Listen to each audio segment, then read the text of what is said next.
A professora Jane Elliott descobriu uma maneira muito interessante de fazer a denúncia que ela quer fazer, que é sobre a extensão da discriminação racial, em particular nos Estados Unidos. Como é que ela procede? Ela cria uma situação na qual as pessoas que normalmente praticam, sem perceber alguma forma de discriminação, elas são colocadas na situação de quem está sofrendo a discriminação. E no momento em que se inverte a posição, em que a pessoa sente na própria pele o que é estar sendo sistematicamente prejudicada, a pessoa passa a se dar conta de como é opressora essa realidade da discriminação, de como as coisas se tornam difíceis, as coisas mais elementares se tornam difíceis para quem tem um mundo de má vontade contra si. Então foi uma maneira muito engenhosa, trabalhando essa capacidade humana de se colocar na posição do outro, uma maneira muito engenhosa que ela encontrou de reproduzir numa situação controlada, é um exercício, mas de reproduzir a realidade da opressão e que se aplica não apenas à questão racial nos Estados Unidos, que sem dúvida é muito grave, mas se aplica a uma gama muito grande de discriminações em coisas como idade, como forma física, obesidade, grupos minoritários, como homossexuais, lésbicas, uma gama muito grande de situações que se aplicam e que podem ser interpretadas e melhor entendidas à luz desse experimento. Então vamos assistir a esse belo documentário que chama-se Olhos, Azuis e foi feito pela professora Jane Elliott.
Decree came as a great beacon light of hope for millions of Negro slaves who had been seared in the flames of withering injustice. But 100 years later, the Negro still is not free. 100 years later, the life of the Negro is still sadly crippled by the manacles of segregation and the chains of discrimination. 100 years later, the Negro lives on a lonely island of poverty in the midst of a vast ocean of material prosperity and finds himself in exile in his own land.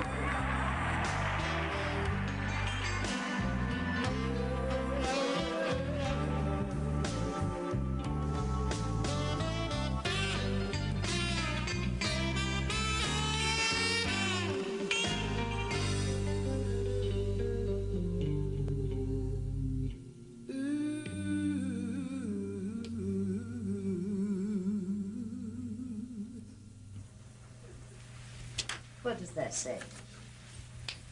None. What is your name? Can you read that?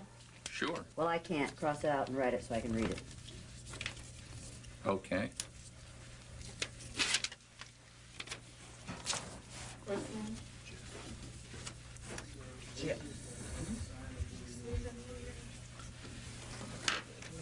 What does that say? Louis A. Wright. Cross it out and write it so I can read it. I'm done. No, don't pat me, number one. And number two, you either follow the rules or you leave. Now, get your name on there so I can read it.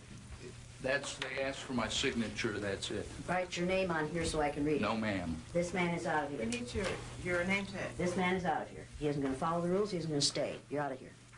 Your first name. Thomas? Are you the security person? This man is out of here. Okay. Sign in here, according to iCard. Sit down.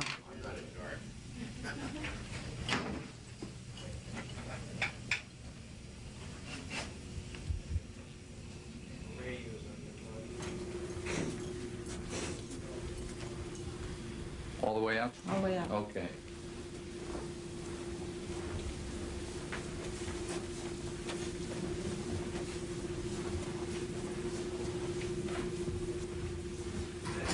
You can go in this room. Yes, ma'am.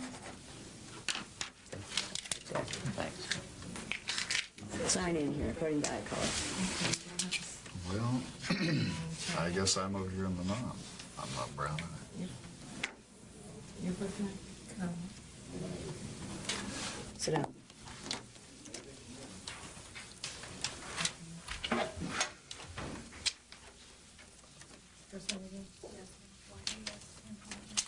Go to meeting room C. Stay there till we come for you.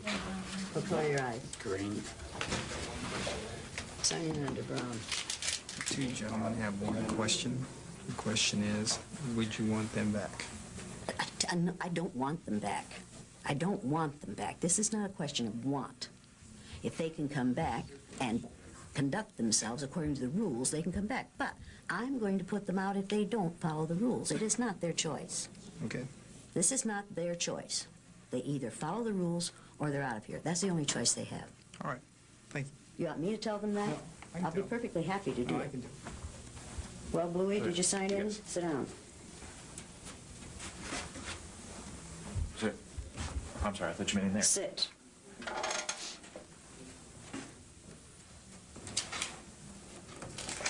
Go to meeting room C and stay there till we come for you.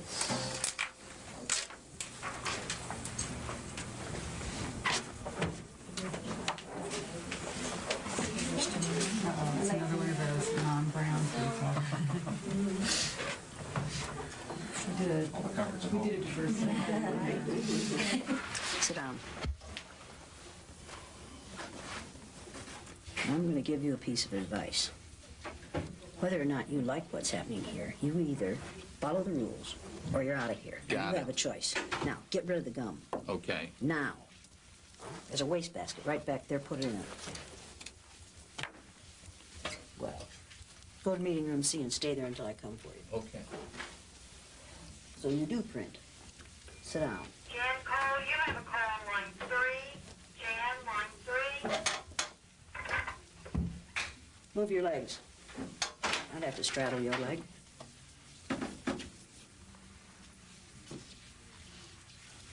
I'm going to warn you. You may be big and you may be tall, but you do exactly what I tell you to today. Do you understand that? Don't have a problem with that at all. Good for you. So even though we face the difficulties of today and tomorrow, I still have a dream. Yes. It is a dream deeply rooted in the American dream. I have a dream that one day Yes. this nation will rise up and live out the true meaning of its creed. We hold these truths to be self-evident that all men are created equal.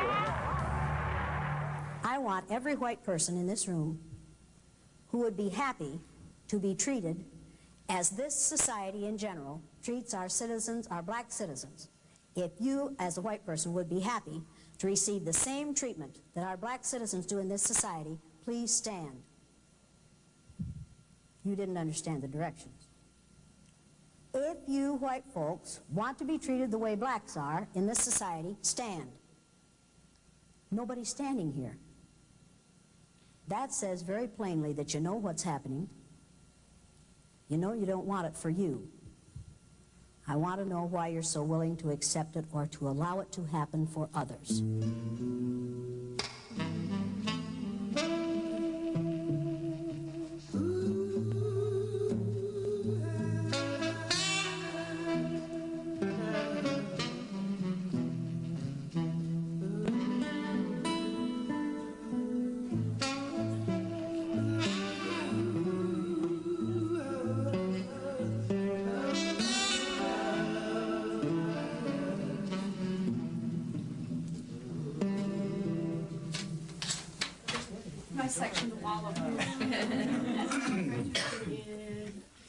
The purpose of this exercise is to give these nice blue-eyed white folks the opportunity to find out how it feels to be something other than white in the United States of America.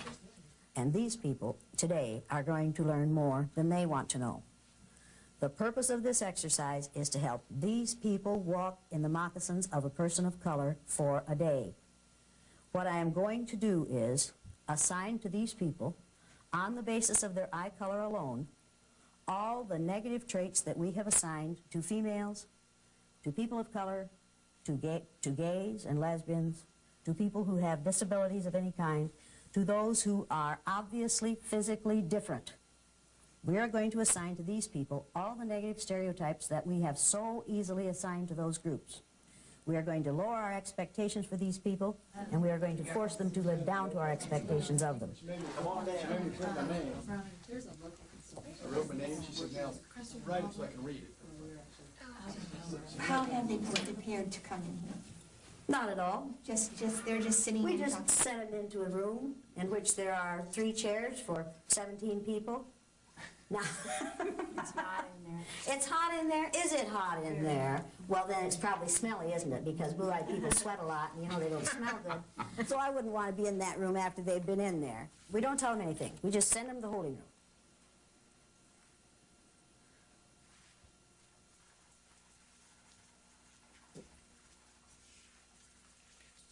A new reality is going to be created for these folks this morning. Now, we're going to treat these people negatively on the basis of the color of their eyes.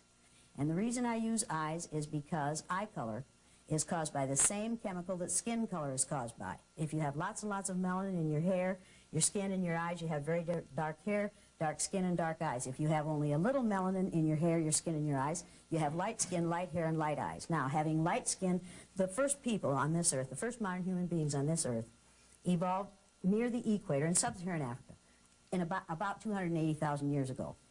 They needed lots and lots of melanin to protect their cells from the rays of the sun. That's what melanin does for you. As people migrated farther and farther north, their bodies were exposed to less and less sunlight, so their bodies produced less and less melanin.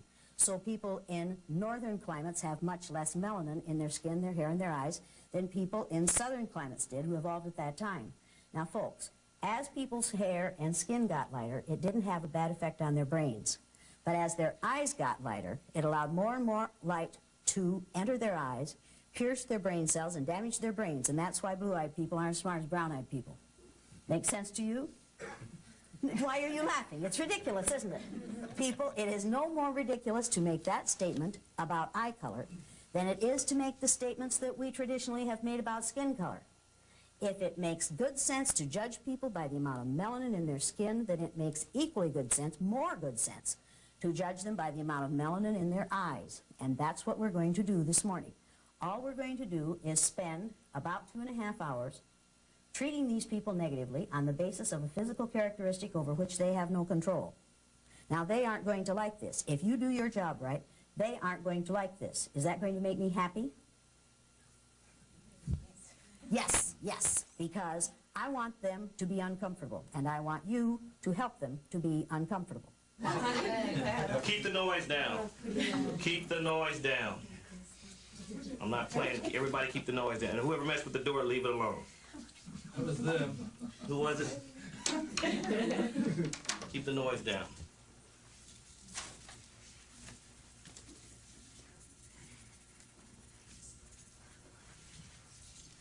should sing "We Shall Overcome." Does anyone? Okay, what actors do you guys got? You see what this badge says? I'm not an actor. Keep the noise down in here.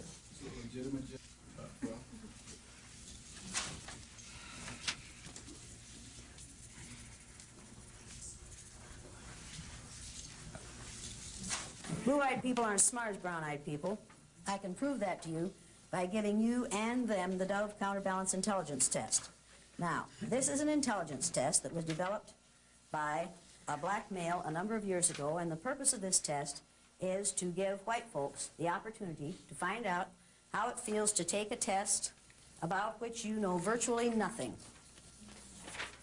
and have your IQ based on your ability to pass a test about which you know nothing, that you have learned nothing about. We do this with people of color and with immigrants in this country all the time, and we base our judgment of their IQs on their ability to respond to items about which they haven't learned. The blue-eyed people aren't going to know many of these answers because they aren't very intelligent, because they haven't had to learn about people who are different from themselves, because they have only had to learn about white culture. This is a test that is based on the black culture of a number of years ago in this country.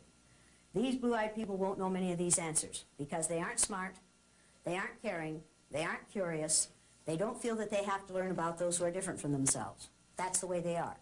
You people, you brown-eyed people, are going to know at least half of these answers because you are smart, and you are caring, and you are curious about those who are different from yourselves, and you've learned a whole lot about those who are different from yourselves, and I'm going to give you the even-numbered responses. Now, this is not cheating, people. This is called reinforcing our position of power in this room. Everybody understand that? We do this all the time in the public, private, and parochial schools in this country. It is one of the ways we teach people who the superior people are. We give culturally biased tests on a daily basis in this country, make no mistake about that. We use culturally biased textbooks. We have culturally biased pictures on the wall. We teach a culturally biased history. Our maps are culturally biased. And they are culturally biased in favor of white people. Make no mistake about this, people. It's what we do. I know how to do it. I've been doing it as a public school teacher I did it as a public school teacher for 25 years. I know how to teach cultural bias, and I know how to teach racism. All you have to do is use most of the textbooks that are available in schools today. Now, I'm going to give you the even-numbered answers to this test. I want you to circle the letter of the correct response. For number 2, circle letter E. Number 4, circle C. Number 6, D as in dog. Number 8, C.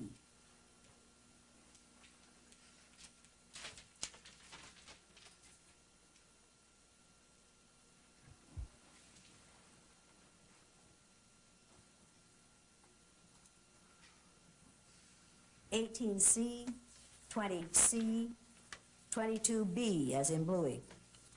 Okay?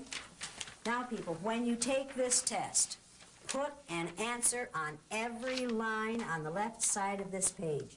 Put an answer on every line. Don't just leave those answers circled. Because if you do that, they'll look over at your test and they'll say, see, you cheated. Now, we aren't cheating. We are simply reinforcing our power. Has nothing to do with cheating. It's just the way society is. Put your paper underneath your pad.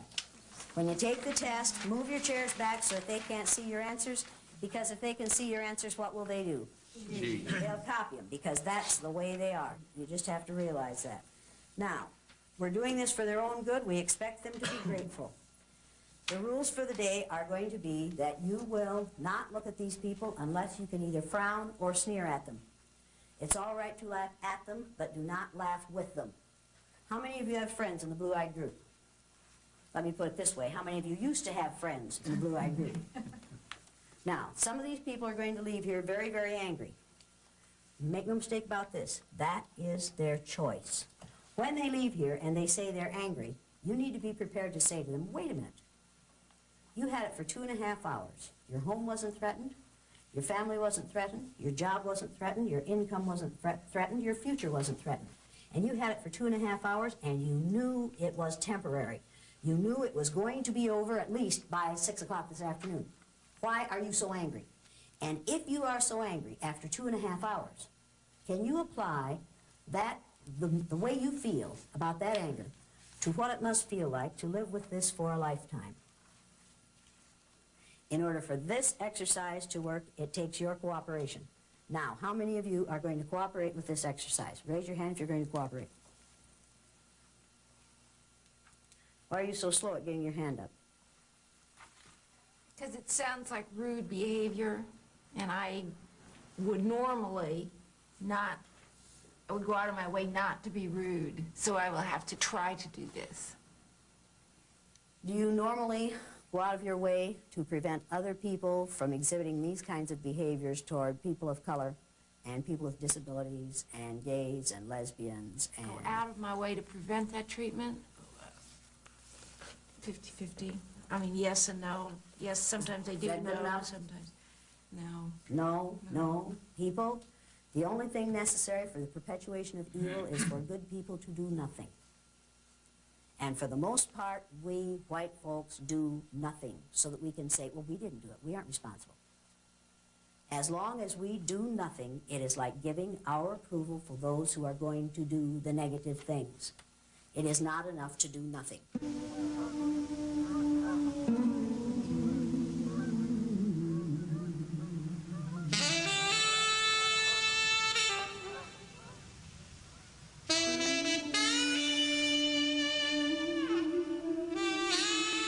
I got the idea for the blue-eyed, brown-eyed exercise from reading about what the Nazis did during what has come to be called the Holocaust. Hitler was going to found a nation of people, of Aryan people, who were going to be blue-eyed and blonde-haired and fair-skinned, and they were going to rule the world. And one of the ways they decided who went into the gas chamber during the Holocaust was eye color. I decided on the day after Martin Luther King was killed that I would do what Hitler did. I knew it worked for him. I thought it might work for me. I decided that I would pick out a group of people on the basis of a physical characteristic over which they had no control, and I decided that it would be eye color. I didn't know for sure that that had really happened. I had read about it, I had heard about it, and I had seen movies about it, but I wasn't sure until I read the book Mengele and also the book The Nazi Doctors, and realized that yes, indeed, this was true. And in the book Mengele, which I have here, and which is one of the really scary books I've ever read, it talks about him doing these experiments without benefit of anesthetic, either chemically or surgically, on people of all ages to find a way to change people's eye color from brown to blue, so that when they found a brilliant brown-eyed Jewish person, they could change that person's eye color and so make that person a member of the master race.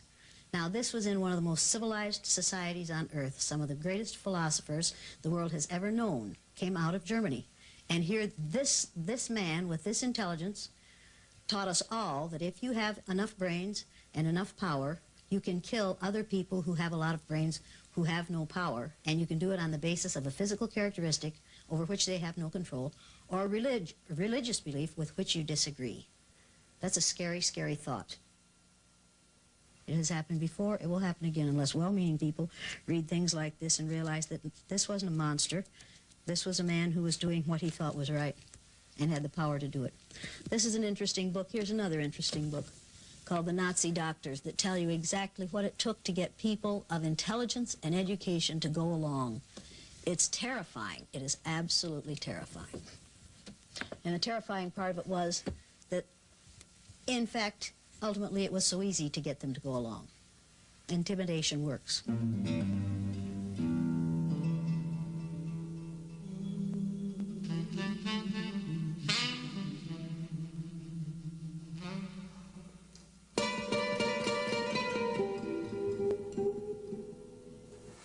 So what's going to happen for the rest of the day?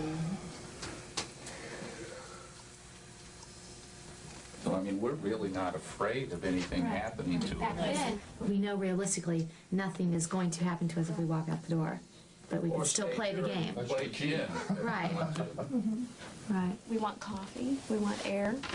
Air would be good. There's nothing that says we can't have that. We've just been passively sitting here because we're good people and they ask us to. Absolutely. Now, we're going to call these females girl, honey, sweetie, baby, chick, darling. What are we going to call these males? Boy. Boy. Boy.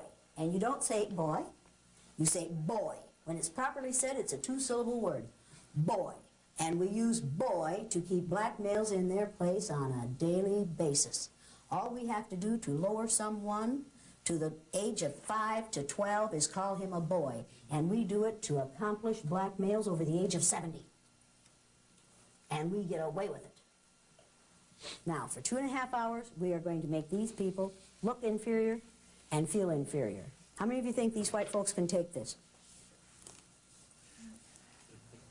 Now, people, think about what you've just admitted. You've just admitted that you think that adult, sophisticated, educated, white men, positions of some power, and in a couple of cases, I think, real power, can't stand for 2.5 hours what you expect the child of color to live with from the moment he or she is born. Do you really believe that? Do you really believe that these white people can't stand 2.5 hours of being treated verbally the way they treat other people for a lifetime? Because if you do, you've just admitted something extremely interesting. You have just said that people of color are stronger than white folks.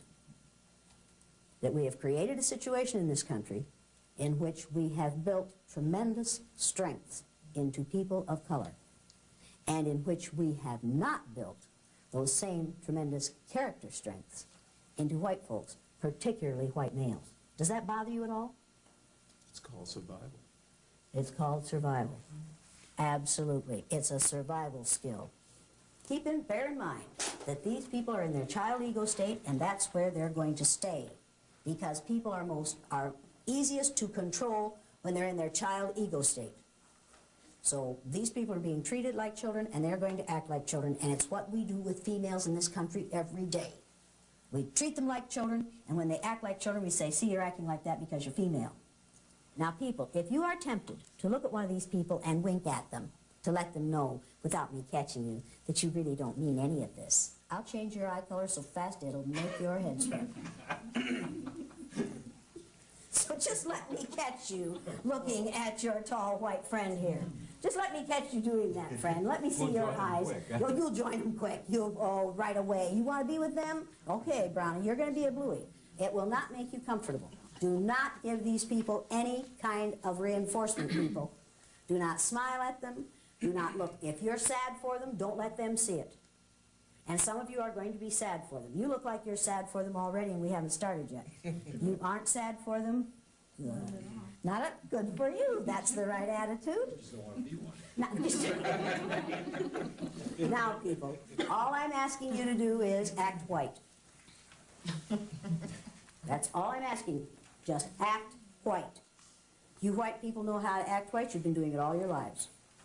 You people of color know how to act white. The way to get ahead in this society, if you're a person of color, is to act as white as you possibly can. Now, am I exaggerating here? Is that the message that this society sends? Assimilate. Assimilate really means act white. Assimilate means be as similar to the power group as you possibly can be, which means act white. And you can turn intelligent, bright, committed, conscientious, ambitious people into people who act lazy and slovenly and stupid and slow and unmotivated. And you can do it in 15 to 20 minutes, and that's what you're going to do this morning.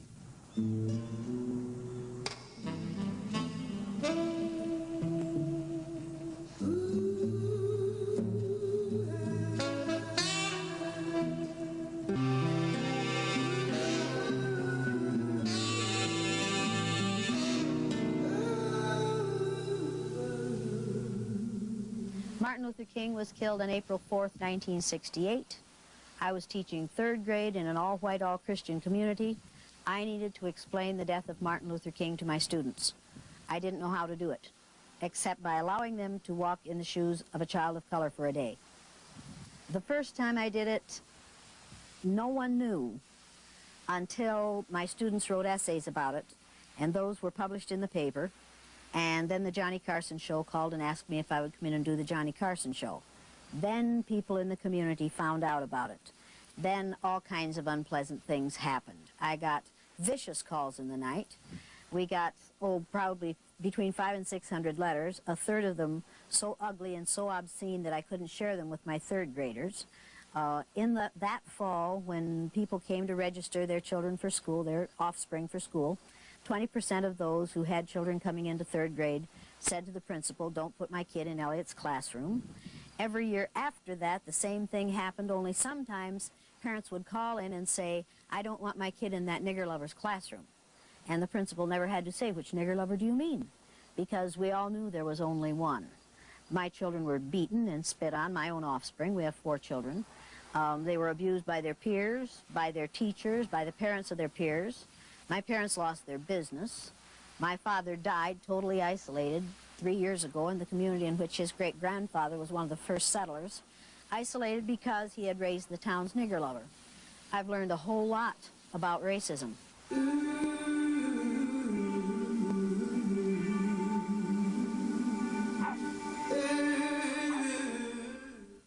you trust that, Bluey? No. I wouldn't trust that, Bluey, but you can if you want to. Now, I want those collars on the outside of your coat collar or dress collar or blouse collar or shirt collar or whatever it is you're wearing. And I want the collars taken good care of at all times, and I want the pin under your chin. Put the tag of her dress in, will you? That's so she got half dressed this morning.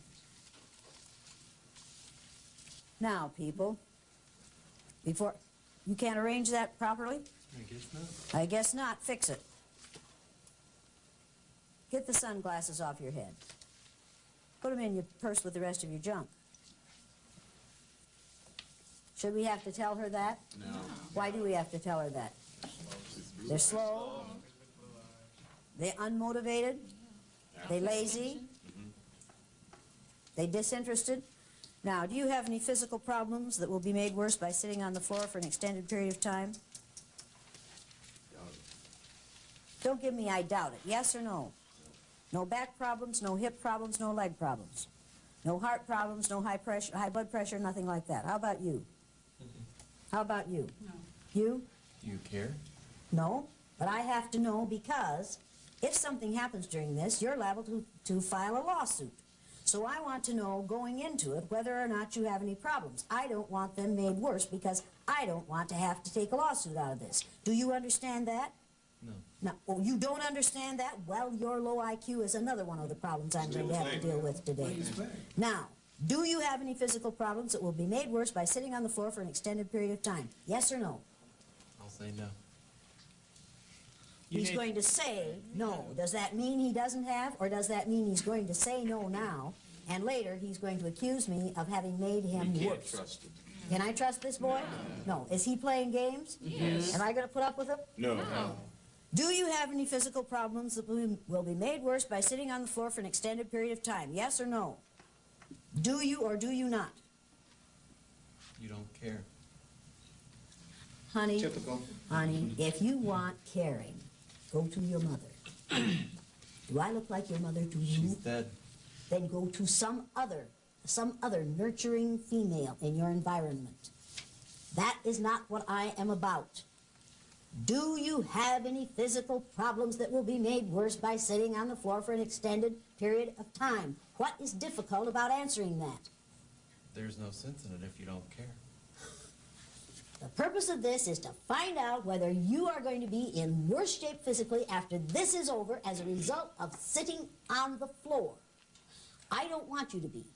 I care because I don't want you suing me. So there, I care. Now, That's what I wanted to I care. Do you or do you not? No, I'm fine. Thank you. Whoa. Thanks for caring. Whoa. Friend, I don't care about you.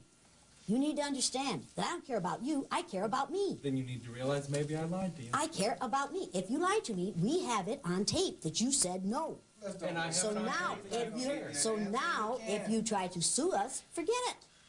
And I care about the repercussions for my sake, not for your own.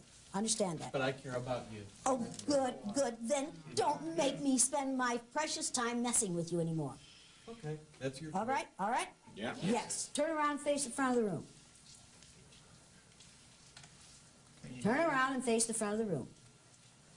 Now, I know what you're thinking. I'm going to see how far I can push this woman. I'll tell you how far you can push me. You can push me this far, and you've pushed enough already. You either turn around and face the front of the room, or you leave. You're going to follow my rules, or you're out of here. Turn around and face the front of the room. Once again, do we care? No. Do some people like being treated like babies? Yes. Do we have to take care of them? Yes. Do we have to see to it that they're sitting in the right place? Yes. Do we have to see to it that they're facing the right direction? Yes. Why do we have to do that? Because most of them are stupid, and where do they spend most of their time? In what ego state? Their child ego state. Have we seen examples of people spending time in their child ego state already this morning? Absolutely. Absolutely. This boy wants to know that you care. Should it matter to him one tinker's damn whether I care? No. Does it really matter to him? No. But does he want me to force me to care about him? Yes. Can he do that by behaving the way he did? No. No, people, that is not the way it's done. And women, no, that's not the way it's done. Now, when people act the way this one just did, he is in his child ego state. He has gone to the age of about 7. I want it my way, and I want it now. I don't have to do it unless you care about me. Now, I'm going to teach you the listening skills. Since you have already indicated that you have difficulty remembering things, I'm going to ask you to write these things down. Take out a piece of paper and a pencil. Write exactly what I say, exactly as I say it. Number 1, good listeners have quiet hands, feet, and mouths. Write it down quickly before you forget it. Write it right now. Good listeners, and what does yours say? Good listeners have quiet hands, feet, and mouths. How many commas do you have in that sentence? None. Why? I was writing fast and I left the commas out. Give me your paper. How many commas do you have in your sentence? I have none. Why? Because I heard you say none. He heard me say none. Oh, sweet Jesus. But you don't. Well, now, Sonny, you have a period on there, don't you? Yes, Did you hear me say period? I did hear you in the sentence. Oh, you did hear me in the sentence, but you didn't hear me in the sentence say commas. Is your reasoning a little strange here? You're right. Yes. Are you looking for excuses for failure? No. Yes. And are you trying to blame your failure on me? No, yes. I'm blaming it on myself. And blame it on yourself. Now get some commas in there. Do you need a comma after quiet? Well, it's gonna matter. No, I don't. No. Is that a mistake too? Yes, I made a Yes. mistake. Have you made several so far this morning? Yes, and I'll Yes. make more. What was the first one you made? Coming to the workshop. Big mistake. Now, where are you gonna put your commas? For hands, feet, and a period after mouth. Good for you. What about you, dummy? How do you spell quiet? Not like that. How do you spell quiet? Spell it out loud for me, right here, as you have it, right here. Q-U-I-T-E. Q-U-I-T-E. That's quite good, isn't it? It's not quite quiet, is it? That's right. How do you spell quiet Q-U-I-E-T. ordinarily? Q-U-I-E-T. Why did you spell it this way today? Just writing fast. Because you were writing fast. When you write fast, you don't think as well, right? That's absolutely right. Then I hope you drive slowly on the way home. I will. Cross it out and get it right. Remember, it does not rhyme with right. There we go. Now, the second. May I ask a question? Good listener, I was just talking, and you interrupted me and started to talk. You're a real poor case, aren't you? Well, I was going to ask a question. What's your question? I was going to say if I could have my paper and pencil back so that I could take notes and get to my adult state.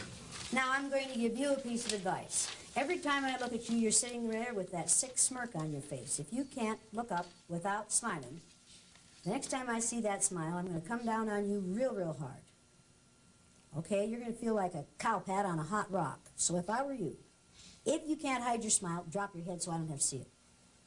Just look down when I'm coming towards you so I don't have to see that smile. Does that make sense to you? Yes, it does. If you have a nervous twitch and you can't help smiling, put your face down so that I can't see you doing it, because I take exception to it, and that's not good for you. You understand that? Yes, I do. Yes. If you're going to get through this workshop, You are going to live down to my expectations of you. Because if you don't live down to my expectations of you, we're going to call you an uppity bluey. And we're going to ride your tail until you do live down to our expectations of us. How do I know how to do this? By your observations. Of what? Of what happens in society. That's right. That's right. We, in the power position in society, know how to keep people in their place by lowering our expectations for them, by forcing them to live down to our expectations of them, and we do it by such ways as when President Reagan signed the decree establishing Martin Luther King's birthday as a national holiday. As he signed the decree, someone said, Mr. Reagan, he signed in front of the press, was Martin Luther King a communist? And he threw down the pencil and he said, well, we'll know in 30 years, won't we? So you see, you hold out the rose with one hand and you yank it back with the other. We'll give you this day, but we don't really want to. And that was on network television. Everybody saw it. Did that send a message to the black community? Yeah. Absolutely. Did it send a message to the white community? Oh yes. What message did it send to the white community? We'll keep them quiet. We'll keep them in their place. We'll go along with this because there's something to be gained for us by it, but not because we really honor the man, but because we want to cool things down. Does that bother you at all? Yes. Did you think about that when he did it? Do you think about it differently now? Now, why do you want this paper and pencil? So that I can remember the things that you say. Because you don't trust yourself to remember them, do you? No. Now, did I teach him something? Yes. Yes. Was it a valuable lesson? Yes, very much. No, it wasn't.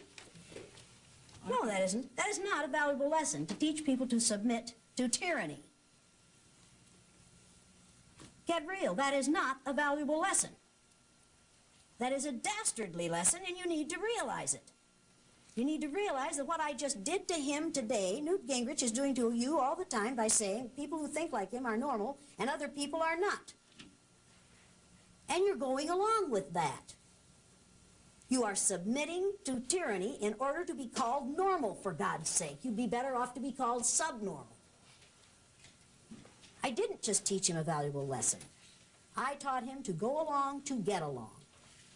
I taught him to submit to oppression. I taught him the same lesson that we teach females and people of color and those who are other than Christian and gays and lesbians and all those who are physically different all day, every day. And he's going along because he's going to be more comfortable if he goes along. Is there any way he can win? No. Did he win just now? No. He thought he did for a minute, didn't he? And you all thought he did for a minute, didn't you? No. The second listening skill is, good listeners keep their eyes, what are you doing? Good listeners keep their eyes on the person who is speaking. Write it quickly before you forget it. Good listeners keep their eyes on the person who is speaking. Good listeners keep their eyes on the person who is speaking. What are you doing? You have it written? No. Why not? Because my hands are still quiet from the first skill. Didn't I say write it down? Yeah. Write it down. And violate the first one. Write it down. I said write it down. Do it. Do it now. What are you waiting for?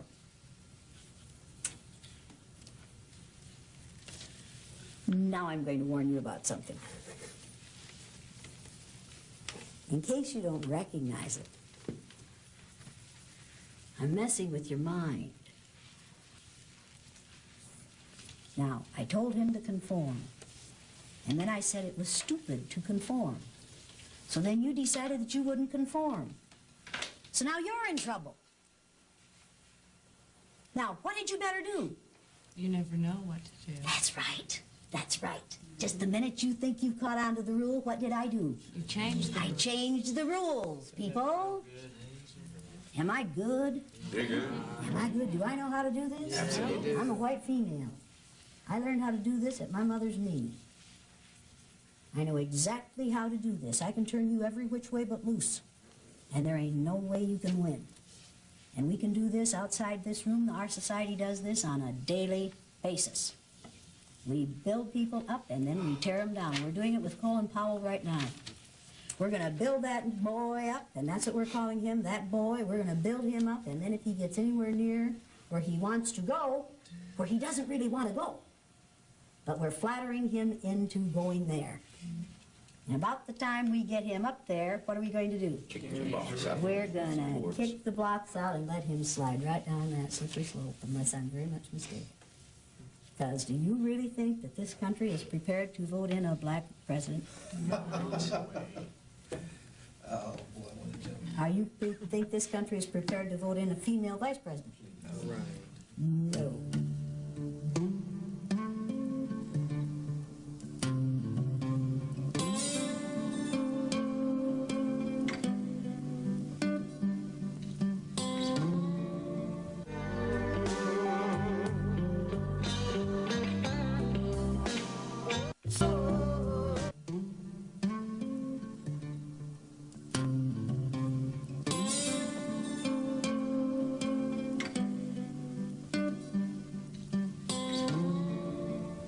This town calls itself the City of Beautiful Maples, and these are all hard maple trees lining both sides of most of the streets in town. In 2 weeks, they will all be these gorgeous yellow and orange and red and gold colors. And people will come from miles around to see the color in our trees. And this city is just so proud of that wonderful, wonderful color in these trees. But they do not want people of color to come and reside in this community. We love color in our trees. We do not want it in our skin. And it breaks my heart because it is so, because this is a beautiful little community, and they're very proud of their feelings for one another, the size of their churches. Their churches are full every Sunday, and every Saturday night. It's wonderful. It's a wonderful place to raise children. As long as you don't want to raise children of color here. It's heartbreaking. The first time I did this exercise in 1968, my parents sold 42 lunches in their little hotel lunchroom in Riceville. The day after it was shown, they sold 2. They never sold more than that again. That was the end of their business. Their business was killed by what I do. Somebody has said good deeds won't go long unpunished. I found out how very true that is. I learned a lot about racism in a short time. And it wouldn't have bothered me as much if I had been the only one they exposed to that kind of behavior. But nobody confronted me in all those years. To this day, no one other than my peers one time have confronted me. But they got at me through my children and my parents. And I find that very, very difficult to forgive. The Jews have a saying. They say that you have the right to forgive others for what they do to you. You do not have the right to forgive them for what they do to others. I can't forgive them for what they did to my children. My children have to do that. See, in retrospect, I know that I could have made life easier for my parents. Could have made life easier for my father. Could have made my life easier for my husband and for my children. And it took me a long time to get over the feeling that I had done something wrong. I wish it hadn't been that way for my parents. But I could not change people in Riceville in their attitudes toward them. I wish it hadn't been that way for my offspring. But I couldn't change what people did. I could have stopped doing what I did. But there would have been a whole lot of learning that didn't take place. And there would have been some good things that didn't happen to my offspring.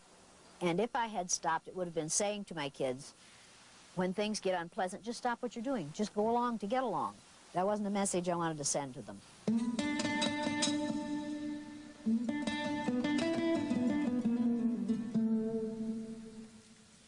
It's a new experience for most of you. Perhaps not for this one. But for most of you, it's a new experience to have to just be submissive. Just get your poop in a group and keep your mouth shut. Just do the very best you can so you don't call my anger down on you. Now, this is just for a little time. I think you can do this for a little time. I'm not sure that all of you can. This is going to be a good learning experience for you. Remember that in this situation, you people have no power. Absolutely no power. So quit trying to exercise what you don't have. Quit trying to run the show. You need to decide how big a risk you want to take. Let me tell you something. I will not soon forget the female who looked a lot like you, which is unfortunate for you, in Denver, Colorado, who decided when she came in as a blue-eyed person that she was going to not conform and she wasn't going to go along. And she went up and down the 2 rows of blue-eyed people saying, "Come on, brothers and sisters, come with me and defeat the oppressor. Come with me and refuse to go along with this. Do not go along with this. Do not take this abuse. Come on, we can demonstrate and we can make a difference." Made a total fool of herself. The rest of the blue-eyed people felt that there was an opportunity here. She didn't want to learn it. She, in effect, was saying to people of color, if you would protest, these things wouldn't happen to you. If you'd do what I'm doing, these things wouldn't happen to you. When people of color have protested in this country, what have we done to them? Killed them. But you see, as a white female in that situation, she was in no danger whatsoever. And she could walk up and down that line protesting and demonstrating until hell was over, and she knew that she wasn't going to get put in jail, and there were no dogs, and there were no whips, and there were no fire hoses, and there were no guns in that room. And she had no gas chamber, and she had absolutely nothing to lose. Now, when you have nothing to lose, when you're risk-taking with nothing to lose, that's not a risk. No. So what she was doing was absolutely insulting to every person in that room. And I didn't want to touch her, and I didn't want the security people to touch her because that was a corporation, and I didn't want her to sue the corporation. She finally went out. I said, "Get this woman out of here." She went up and lay down on the floor at the front of the room. I said, "All right, folks, here's the way it is. We're going to vote on this. If she stays, I go. Now, I'm going to leave the room, and you participants vote on whether she stays." Now, I was getting paid for being there. This is a risk. She's getting paid nothing. I walked out of the room. I took all my stuff, and I walked out of the room, and I stood in the hall, and I thought, "You dummy. You dummy, what have you just done? You have probably just lost a large account." I stayed out of the room. Pretty soon, here 2 people came out, one with a blue eye and one brown eye, one on each side of her, leading her out of the room. And they voted for her to leave. Why? She was impeding their process of learning. She was keeping them from learning, and she wanted to keep them from learning, and she wanted to be the power in that room. Was I going to let her be the power in that room? Absolutely not. No. Would that have sent a bad message to every person of color, every gay, every lesbian, every person with a disability, every older person, every person who wasn't blonde in that room? Would that have sent a bad message to them? Yes. Absolutely. Was I going to let that happen? No. No. Were the rest of them going to let it happen? No. Who was responsible for them voting what I thought was the right way? They were. They were. They were. And this constant arguing only says, I, as a white female, have the power to argue in this situation because I know I'm really not taking a risk at all. I'm simply being seen. I'm simply playing look at me. 3rd graders play look at me, see how cute I am, see how funny I am, see how I can disrupt the process. That's what she's doing. Therefore, what is her mental state at this point? What is her ego state at this point? She's in her child ego state. Now, you have a choice to make. You can either be in your child ego state, or in your parent ego state, or in your adult ego state. Now, when you're on the floor, It's going to be real hard for you to be in your parent-ego state because you're going to have to look up at me. I would suggest that you get into your adult ego state real, real fast, like instanter. It's my intent to be an adult. When are you going to start? It's my perception that an adult does speak up. But I think your point is well taken about it. In this situation, is it a smart adult thing to speak up? No. No. But is it a smart thing for a blue-eyed person to speak up at this point? No. What does it do every time a blue-eyed person is disrupted at this point? Makes them all look bad. Makes them all look bad. Does it reinforce all the negative things we've said about them? Absolutely. She's proving all the negative things we've said about them, isn't she? Do you want her to do that for you? Do you want her to do that for you? No, but you're going to be asleep anyway. Do you want her? You didn't tell me you were taking a tranquilizer. Do you want her to do that for you? Do you want her to do that for you? No. Do you want her to do it for you? Do you want her to do it for you? What about you? Oh, yeah, you do, because it shows that she cares, right? It shows that she cares. I'm going to do you a favor. Trade places with him.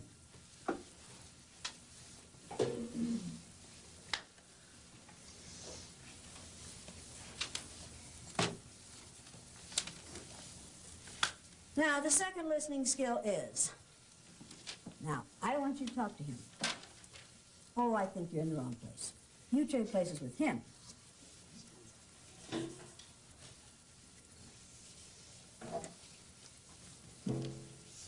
Now, the reason I put you back here is, when you're beside her, her behaviors rub off on you, and your behaviors rub off on her, and you support and reinforce one another. And I don't want that to happen. So in order to keep that from happening, and keep you from getting into trouble, I put you back here where that won't happen to you. Did I do this to be mean to you? Probably in your mind, no. No, You were helping me. I am helping you, and how should you feel about that? I expect you should think I should be grateful. And are you? No. Why not? Because Is it I like because you're an having the ingrate? Because you like having the support? You are willing to take the support, even if it means getting you in trouble. Yes. Does this man like to suffer? He doesn't know any better. You like to suffer. He's a martyr. Does martyrdom appeal to you? No. No? Is there any way you can win here? Not under the present rules, no. Have you won yet? Not yet. Am I going to let you win? You don't want me to win. Am I going to let you win? Where's the only place you can win in this situation?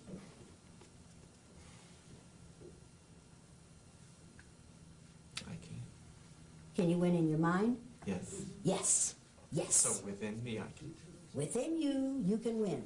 But will I know that you have won within you? Yes. No, I won't. And neither will they. Because we will use everything you do against you. I won't know that you have reinforced yourself inside yourself. But will you know that? Yes. Yes. Is that valuable to you? Absolutely. Absolutely. Is that going to be hard for you to keep on doing that while I keep on badgering you? Yes. Yes. Are you going to have to keep working and working and working to make that happen? Is that fair? Every day? Shit, no, it isn't fair. Did you think this was going to be a fair day? No. No. You think what goes on outside here is fair? Absolutely not. Absolutely not. You spend a whole lot of time outside here holding it in and winning inside yourself, even though society doesn't want you to? Yes. Yes. And do you? Yes. Who do you think spends more time in that endeavor? You or that man right there? Probably that man. Probably that man right there. Probably. What I'm doing to that man and to you happens to his children, unless I'm mistaken, in the school on a daily basis. Am I mistaken? All the time. All the time. And when you watch that happen to your children, and know you better maintain a low profile if you want them to get through the school year, what does that do to you? Tears me up. Tears you up. What does it make your sons think of you? It's a difficult situation. Difficult situation. And who makes that situation difficult? You know who makes it difficult. Yeah, I know who makes it difficult. You're damn right I know who makes it difficult. I make it difficult, and people who look like me make it difficult.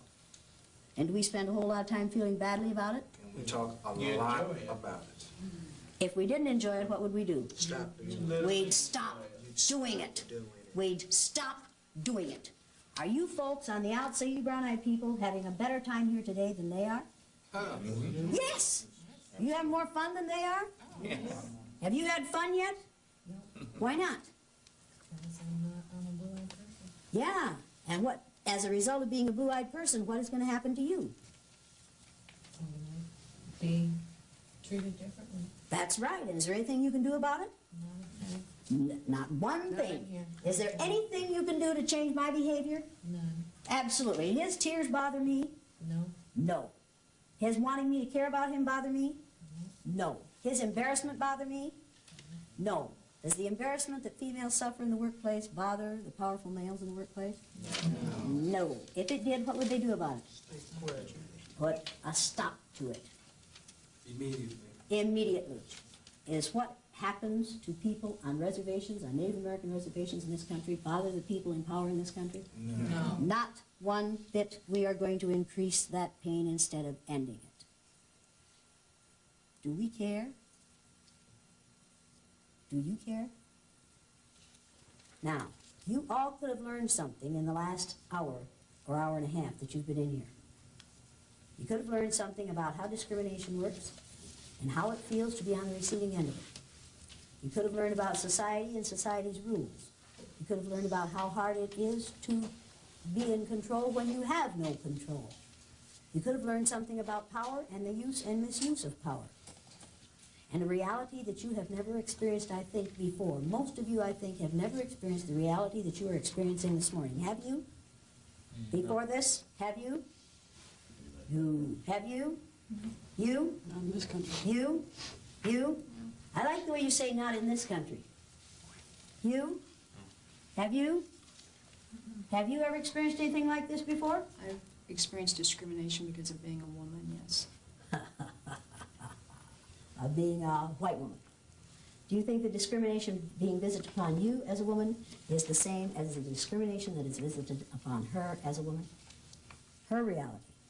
And your reality in this country. You do not live in the same country that she does. You live in the United States of America, but you do not live in the same country that she does. And neither do I. And neither does she. And she says she has never experienced this kind of treatment in this country. How many of those of you who are brown-eyed have experienced this kind of treatment in this country? The land of the free and the home of the brave, in which you are citizens.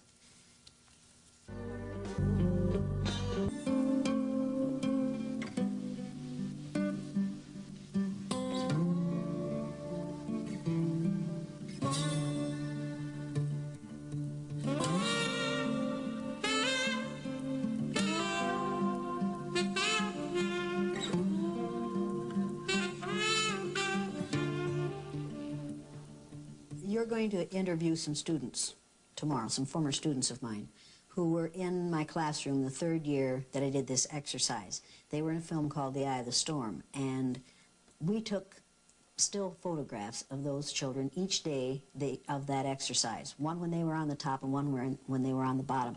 And I have some of those here.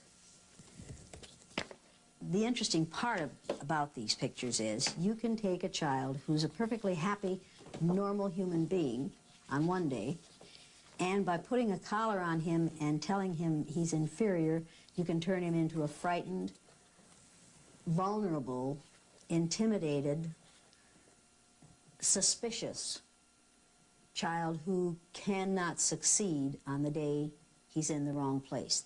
This is like the powerless and the powerful. This is Rex on the day he's on the bottom. You're going to meet Rex tomorrow. This is Rex on the day he's on the top. All of these students that you're seeing now and that are in the film The Eye of the Storm are moderately to severely dyslexic. None of them were supposed to finish high school.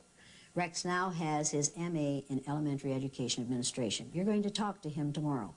He is going to be teaching children to make a difference. This is Sandy on the day she was on the bottom. And this is Sandy on the day she was on the top. Sandy's the one who said, when we did our reunion 5 years after they graduated from high school, I asked Sandy whether having had this exercise when she was in third grade had changed her life at all. She's the one who said, yeah, now when I hear one of those bigoted remarks, I wish I had one of those collars in my pocket. and I could take it out and I could whip it around that person's neck and I could say, now you wear that for 2 weeks and see how you'd like to live that way for a lifetime. Rex is the one who said, I'll have that collar in my pocket for the rest of my life. I can't get that collar out of my pocket. This is how Laurie, you're going to meet Laurie tomorrow. This is how she looked on the day she was on the bottom in this exercise. And this is how she looked on the day she was on the top. Now you think about this is just one day in these children's lives. And look at the difference. What if she had to live this way if she expected to live this way for a lifetime? You would soon begin to doubt her intelligence, and so would she. I don't think I had a picture of Milton in there, did I? But this is Milton's. Every day of the exercise, each day of the exercise, the children had to draw themselves as they felt that day. And this is how Milton drew himself. This is the day he was on the top, and they drew these and colored them. And Milton has an eye for drawing like I have only seen in one other child in all the years that I've taught. But because he was dyslexic, he got no respect from the school, and so his life is down. It's just a wash, and it breaks my heart because he's probably the most talented child I have ever seen artistically. But this was all in yellow, and there's an angel on his head on the day he's on the top. On the day he's on the bottom, this is all in black, and there are flames, red flames up in here, and there's a little red devil on top of his head. But if you feel like this when you go to school in the morning, every day, or if you feel like this every morning when you go to school, are you going to do a better job than when you feel like this? See, if you can create a situation in a school or in a society in which 11% of your society feels like this, and the rest of them feel like this, which would you rather feel like? Which part of society would you rather be in? Would you rather be one of the powerful or one of the powerless? And how dare society force people to live this way? It's been over 20 years now, and it's just looking at these pictures and talking about it is just as if it happened yesterday. It's very much in my mind. I started reading the book again, and it brought back a lot of tears. I remember started remembering the things that kids said to each other and how they treated each other, and I mean, best friends were now fighting, and we hated our teacher. We had to draw a picture of her, and I'll never forget that because we all drew like a picture of a devil. And we had to stay in extra for recess. We couldn't go back for seconds, and some of the kids, we couldn't share our food because, we're dirty people, and we had to use a cup to drink out of because we had to use the same cup all day, otherwise we were wasteful. But I remember when she'd said that brown-eyed people were slow and they were dirty and smelly, and I was like, here's this teacher, you loved this teacher, and she's telling you all of these things. It's like, I thought you were my friend, and to go through this, even though we all knew it was a project that we were doing, once it started, you forgot it was a project. It was such a reality that it's like, I'm really going through this. This isn't funny anymore. It's not a joke.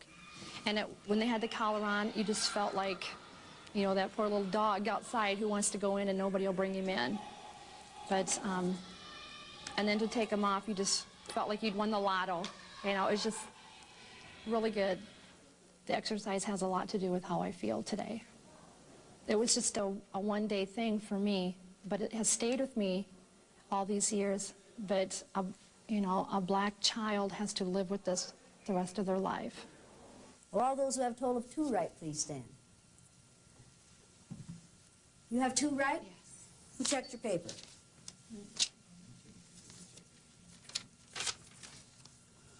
Where are the numbers on this paper? They're not on there. Did you know that when you stood? All I saw was that she said I got 2 correct, so I was relying on Did you know you didn't put any numbers on this paper? Yes. Yes. Did you know you were wrong when you stood? No. Did you hear me say those numbers? Did I say right number 3 first? I guess I didn't hear that. Oh, are these right? I guess not. Do you have 2 right? I guess not. How many do you have right? None. None. Are you taking credit for something you didn't do? Evidently. And are you going to blame her for checking it wrong? No. No. Who's at fault for your standing when you don't belong there? I am. Put a 0 at the top of that page and cross out the 2. Okay. Will all those who have a total of 1 right please stand? You thought I said one night stand, didn't you? Show me your paper.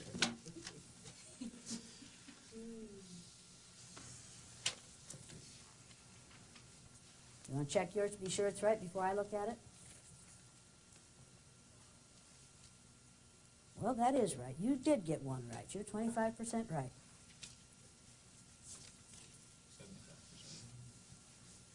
75% wrong. You're right. I keep forgetting.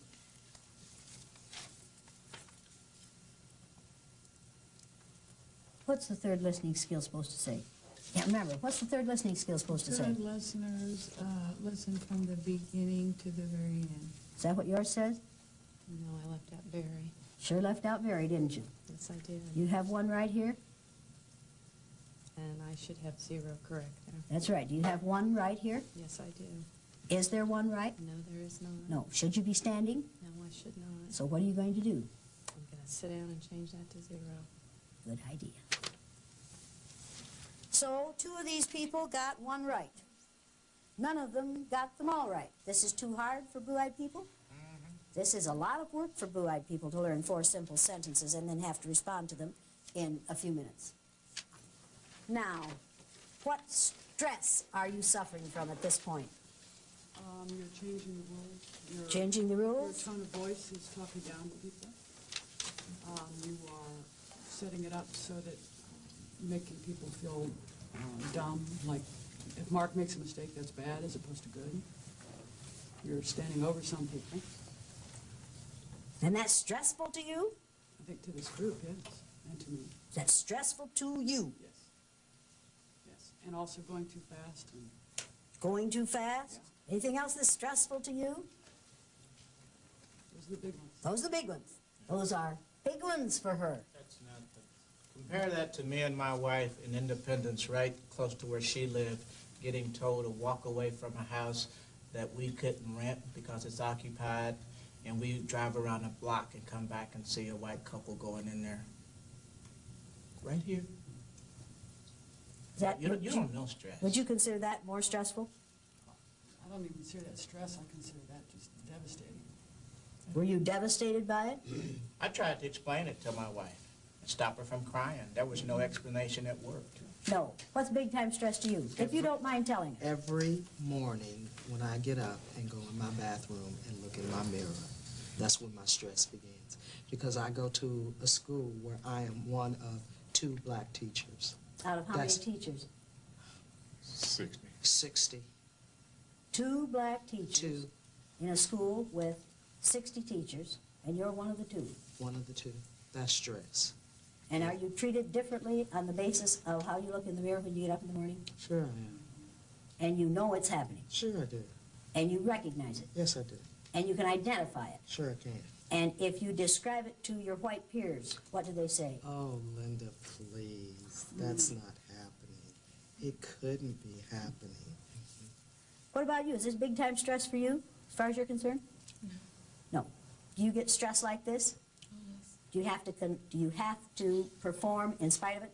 Yes, I do. You have to do your job whether the stress is there or not. Right. If you give in to the stress, what do you have to give up? My job. Your job.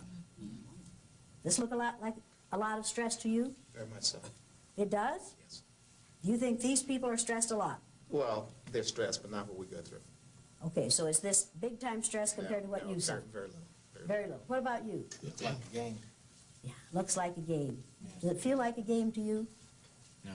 No. Does it feel like a game to you? You playing a game? Are you playing a game? No. Are you playing a game? Did you come in here prepared for a game? Did you think this might be a game? Did you think this is going to be a pleasant little day off work or spend your Saturday this way? Does this feel like a game to you? Quite a bit different. Why? Because we're on the spot rather than coming and changing roles and That's right. getting the moment out. Now, let me make something perfectly clear here. We are not going to reverse this today. Yesterday, I heard a couple of women say, well, I kept quiet because I thought she was going to reverse it and then she'd use what we said against us. I had no intention of reversing this, because if I reversed this, it would no longer be reality. That would be like saying to people of color, after we white folks have been on top for a while, then we're going to turn the tables and you're going to get your chance. See, if it's a game, then everybody has the opportunity to win. In this situation, and in society at large, not everybody has the opportunity to win. We do not have freedom and justice for all. We have freedom and justice for some, but not for all. This is not a game, because not everybody in this room is going to have the opportunity to win. You're never going to win, Maggie, if you keep writing while I'm talking. This is not a game. And are you role-playing? Today, Yeah. in a sense. In a sense, you are. Your memory is bad because you're pretending it's bad? Are you having trouble remembering things? No. Are you having trouble getting things right? Yes, according to Yes. Why? Because the deck is stacked against us. Because the deck is stacked against you. So no amount of pretending is going to get you to pretend that you've got those written correctly, is it? Correct. Correct. So the role-playing, hey, forget that. It's like Shelby Steele saying, as a black man, I have transcended race. Now, in your heart of hearts, all you people know that I'm lying to you about blue eyes. There's nothing wrong with having eyes of a color other than brown. And you know I'm wrong. Does that give you any satisfaction whatsoever? To know that I'm wrong? Is that making it all easier for you to go through this? No. You can transcend your eye color. Can you transcend my behaviors on the basis of your eye color? No. Can you transcend my I-ism? No. Can you change what is happening in here to you because you know that I'm wrong? No. All you can do is sit there and take it. Tell me what stress is. Now, wait a minute. He volunteered to tell me what stress is. I do not ask people of color to bleed all over the floor for white folks. I don't do that. You want to tell us? Go ahead and tell us. Stress is knowing that when you send a son or a daughter to school, that they have to start learning how to be the best. And no matter what they say or what they do, it's never good enough. Because I'm always going to find something wrong with you, to the point of where I'm going to make you so frustrated that you get into a situation where you become unstable and you can't be taught. So now you have to go over here. Now we have to test you. And we're going to tell you what's wrong with your child. We're going to make him a statistic. We're going to keep him in the background continuously. And you have to day in and day out keep talking to him. There's nothing wrong with you. Nothing wrong with you. You can do it, you can do it, you can do it. And he continues to come home hurt, sometimes in fights, and you have to continue to keep doing it over and over and over. And the sad thing about it is that we waste so much time in trying to keep his self-esteem up that we lose the time that he could be learning. And they know that. Now that's what stress is.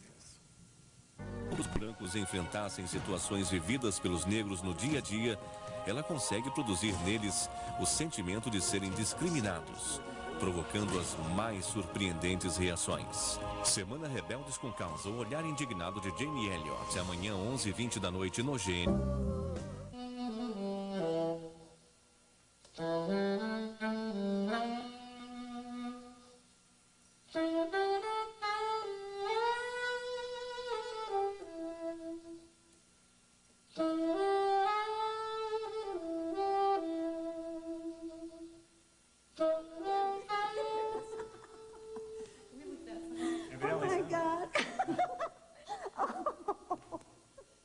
Oh my God.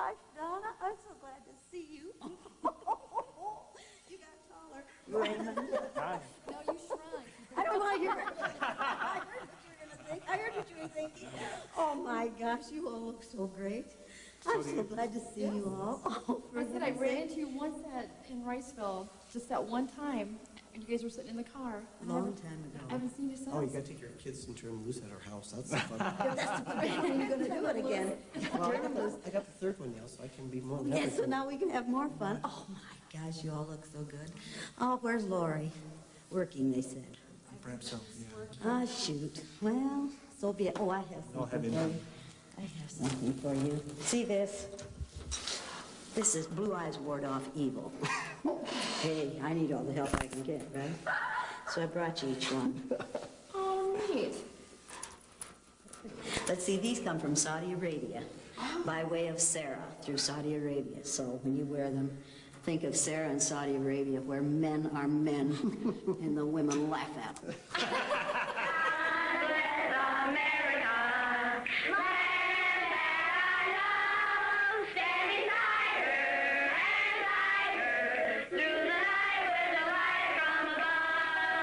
It might be interesting to judge people today by the color of their eyes. Would you like to try this? Yeah! Sounds like fun, doesn't it? Since I'm the teacher and I have blue eyes, I think maybe the blue-eyed people should be on top the first day. I mean, the blue-eyed people are the better people in this room. Oh, yes, they are. Blue-eyed people are smarter than brown-eyed people. They are cleaner than brown-eyed people. And if you don't believe it, look at Brian. The brown-eyed people do not get to use the drinking fountain. You'll have to use the paper cups. You brown-eyed people are not to play with the blue-eyed people on the playground because you are not as good as blue-eyed people. Well, the brown-eyed people in this room today are going to wear collars so that we can tell from a distance what color your eyes are.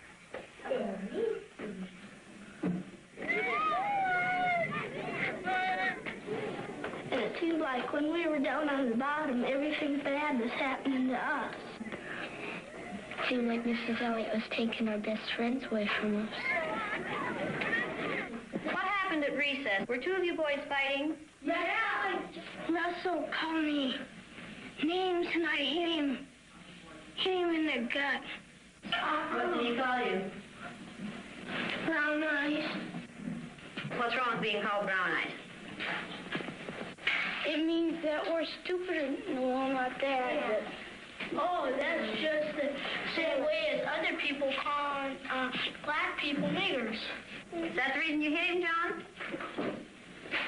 Did it help? Did it stop him?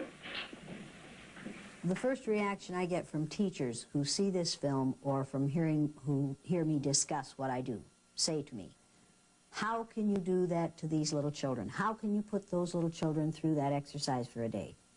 And they seem unable to relate the sympathy that they're feeling for these little white children for a day to what happens to children of color in this society for a lifetime, or to the fact that they are doing this to children based on skin color every day, and I'm only doing this as an exercise that every child knows is an exercise, and every child knows is going to end at the end of the day.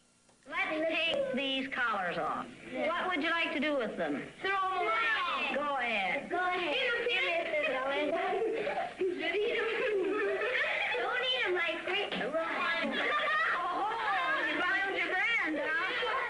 This older woman in the middle of this group stood up and said, Mrs. Elliott, I came here to tell you how much I hate you. I said, okay, well, go ahead. You know, this isn't a new experience.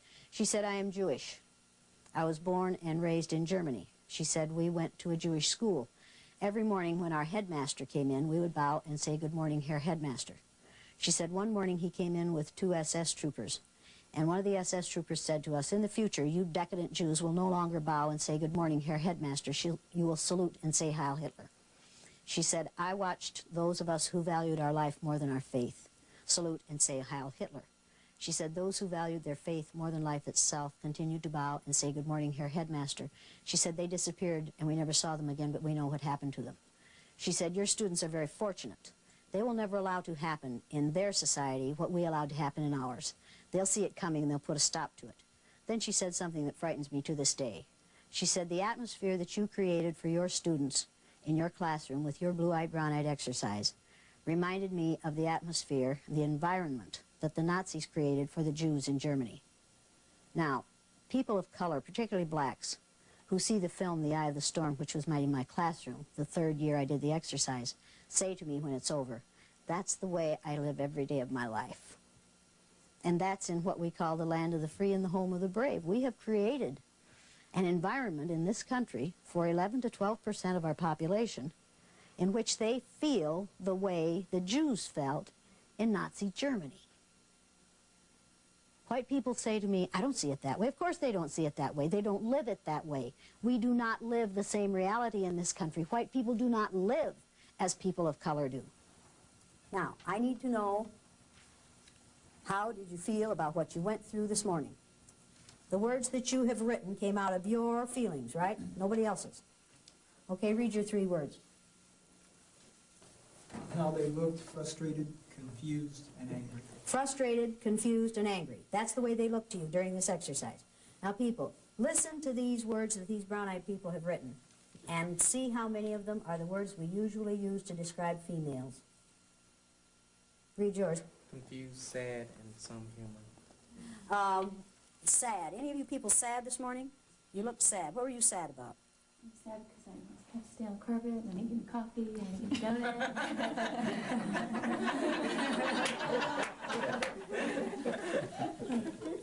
Valley girl? Like, wow, man. And I'll tell you something else. Yes. I'm going to give you a really valuable piece of advice. Okay. Get over cute. Okay. Now, I'm absolutely serious about this. Get over cute. Because you'll be cute until you're about 45. And then at 45, you won't be cute anymore. You'll just be an old broad. And there'll be a whole bunch of 18 to 40-year-olds there who are cuter than you are. And at that point, you will say, I want that promotion. And somebody will say to you, well, but see, I don't think of you as qualified. I just think of you as cute. And then you're going to howl sexism. Females, get over cute. Get competent. Get trained. Get capable. Get over cute. And those of you who are called Patty and Betty and Susie, get over that. Because we use those names to infantilize females. We keep females in their little girl state by the names we use for them. Get over it. If you want to be taken seriously, get serious. Get over it. Okay, read your 3 words.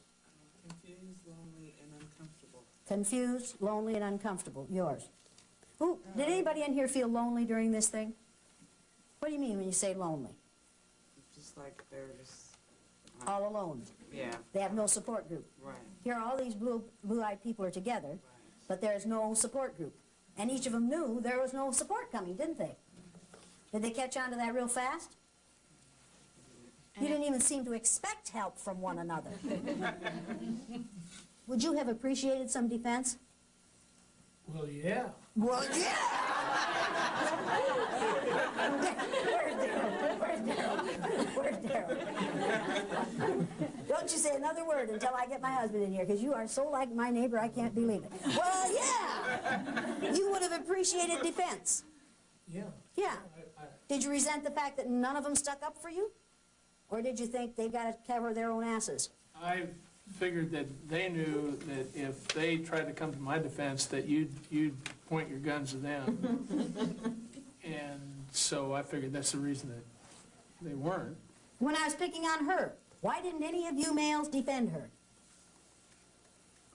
Of course, I wouldn't have defended her either, but why didn't any of you defend her? Why didn't you defend her? It's like if you're picking on her, you're not picking on me. And so by the rules I kind of saw, it's like I'm just going to sit back and lay low. And let her do it to them. It's what makes racism work, people. It's what makes homophobia work, people. It's what makes sexism work. It's what's going to make ageism work.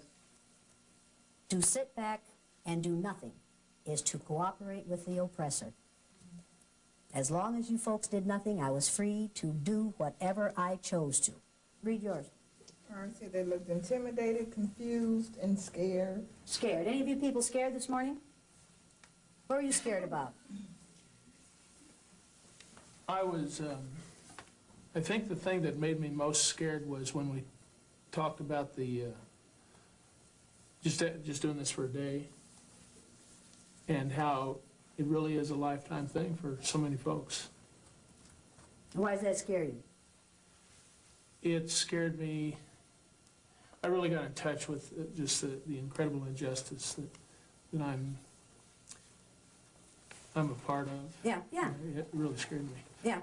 I was really aware of my stomach, and I was really aware once I really allowed myself to begin to really understand and really accept, you know, the full impact of this. You know, it started making me really sick. I just really felt physically sick at the. Now, you felt sick to your stomach this morning in a 2.5-hour exercise. Could that have anything to do with why so many black males die 9 or 10 or 15 years before white males do, and so many of them have high blood pressure and problems with heart and all kinds of problems that kill them early and have nothing to do with violence? Could having to confront this and deal with it, or not confront it and cope with it all day, every day for yourself and your wife and your children and your parents and your grandparents, make you sick? I guess probably the biggest thing is that it's really hard for me to believe that one person can make a difference. Have I made a difference in you? Yeah. How many people do you think I am? At the end of the Second World War, when they cleaned out the concentration camps in Germany, a Lutheran minister said, when they came for the Jews, I wasn't Jewish, so I did nothing. When they came for the homosexuals, I wasn't homosexual, so I did nothing. When they came for the gypsies, I wasn't gypsy, so I did nothing. When they came for me, there was no one left to do anything. Now, think about it. Just think about that.